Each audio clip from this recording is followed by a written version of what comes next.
Hi hello welcome to మా ఇంటి రుచులు ఓన్లీ వెజిటేరియన్. ఈరోజు ఎంతో టేస్టీగా ఒక స్వీట్ రెసిపీని ప్రిపేర్ చేసుకుందాం. బ్రెడ్ హల్వా.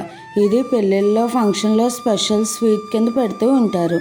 ఈజీ స్టెప్స్తో ఇంట్లో ఉన్న వాటితోనే ఈజీగా ఎలా ప్రిపేర్ చేసుకుందామో ఈ వీడియోలో చూద్దాము. చాలా టేస్టీగా ఉంటుంది, అలాగే చాలా సాఫ్ట్గా కూడా ఉంటుంది. ఇప్పుడు ప్రాసెస్లోకి వెళ్దాము. ముందుగా నేను ఒక 6-7 బ్రెడ్ స్లైసెస్ వరకు తీసుకున్నాను. ఇవి శాండ్విచ్ బ్రెడ్ అని కొంచెం థిక్నెస్గా ఉంటాయి. ఆ బ్రెడ్ అయితే కనుక మనకు బ్రెడ్ హల్వాకి బాగుంటుంది.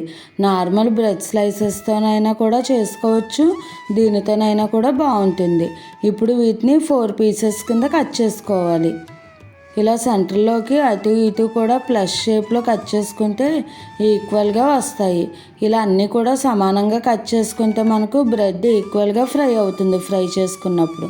ఇప్పుడు బ్రెడ్ ముక్కలు అన్నిటినీ కూడా ఇలా ముక్కలుగా కట్ చేసేసుకున్న తర్వాత ఒక ప్యాన్లోకి 2 టీ స్పూన్స్ వరకు నెయ్యిని యాడ్ చేసుకోవాలి.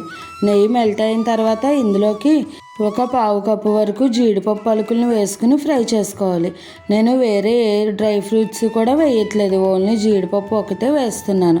మీకు నచ్చితే కనుక కిస్మిస్, బాదం ఏదైనా వేసుకోవచ్చు. జీడిపప్పు ఒకటి వేసుకున్నా కూడా టేస్ట్ చాలా బాగుంటుంది. ఇప్పుడు జీడిపప్పు ఇలా కలర్ చేంజ్ అయ్యి ఫ్రై అయిన తర్వాత వీటిని పక్కకు తీసేసుకోవాలి. ఇప్పుడు అదే ప్యాన్లోకి మనం కట్ చేసి పెట్టుకున్న బ్రెడ్ స్లైసెస్ని వేసుకోవాలి. ఈ బ్రెడ్ మనం వెంటనే ఫ్రెష్గా ఉన్న బ్రెడ్ తీసుకోకూడదు.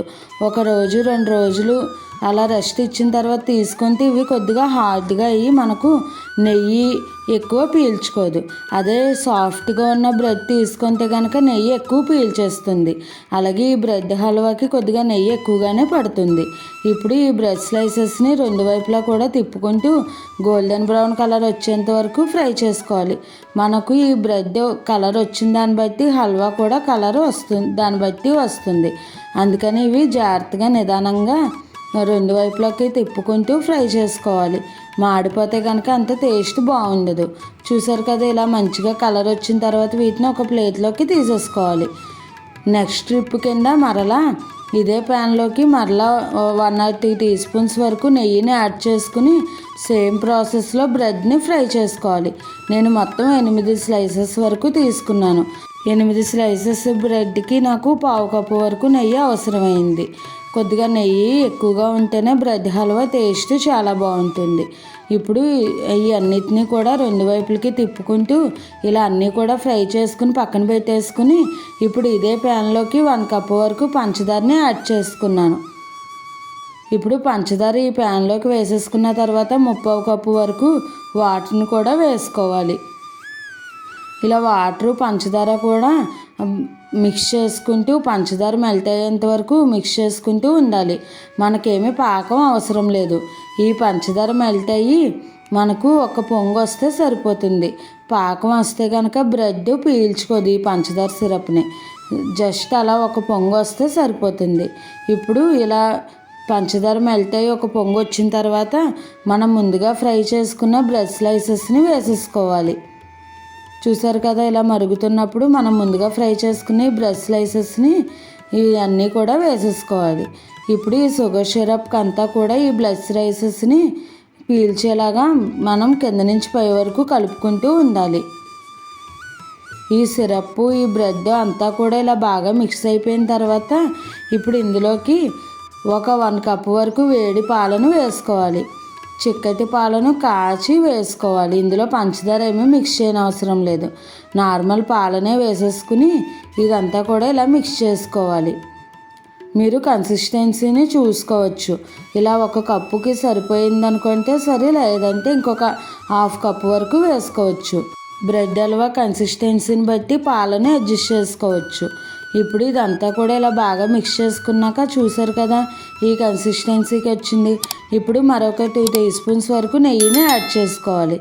నెక్స్ట్ ఇందులోకి ముందుగా ఫ్రై చేసుకున్న జీడిపప్పును కూడా వేసేసుకుని అంతా బాగా మిక్స్ చేసుకోవడమే. అంతేనండి, మనకు బ్రెడ్ హల్వా రెడీ అయిపోయింది.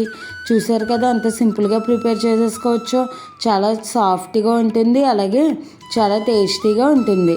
ఇప్పుడు ఇలా మిక్స్ చేసేసుకుని బ్రెడ్ హల్వాని వెంటనే స్టవ్ ఆపేసుకుని సర్వ్ చేసుకోవడమే. ఈ బ్రెడ్ హల్వా వేడివేడిగా అయినా తినవచ్చు, చల్లారిన తర్వాత అయినా కూడా చాలా బాగుంటుంది. ఇప్పుడు ఇలా అంతా రెడీ అయిపోయిన ఈ బ్రెడ్ హల్వాని బౌల్లోకి తీసుకుని సర్వింగ్ చేసుకుంటే మనకు బ్రెడ్ హల్వా రెడీ అయిపోయింది. చూసారు కదా ఫ్రెండ్స్, ఎలా ప్రిపేర్ చేసుకోవాలో. మీరు కూడా ఈ రెసిపీని ట్రై చేసి ఎలా వచ్చిందో నాకు కామెంట్ చేయండి. అలాగే మరిన్ని మంచి మంచి రెసిపీస్ కోసం నా ఛానల్ని ఫాలో అవ్వండి. మీకు ఏమైనా వెజిటేరియన్ రెసిపీస్లో వెరైటీగా, హెల్తీగా, టేస్టీగా, సింపుల్గా కావాలి అనుకుంటే నాకు కామెంట్ చేయండి. చూసారు కదా ఎంత సాఫ్ట్గా ఉందో, చాలా టేస్టీగా ఉంది. అన్నీ కూడా పర్ఫెక్ట్గా సరిపోయాయి. ఈ రెసిపీ కనుక మీకు నచ్చినట్టయితే లైక్ చేసి, షేర్ చేసి, కామెంట్ చేసి నా ఛానల్ సబ్స్క్రైబ్ చేసుకుని పక్కనే ఉన్న బెల్ ఐకాన్ క్లిక్ చేయడం మర్చిపోకండి. Thanks for watching.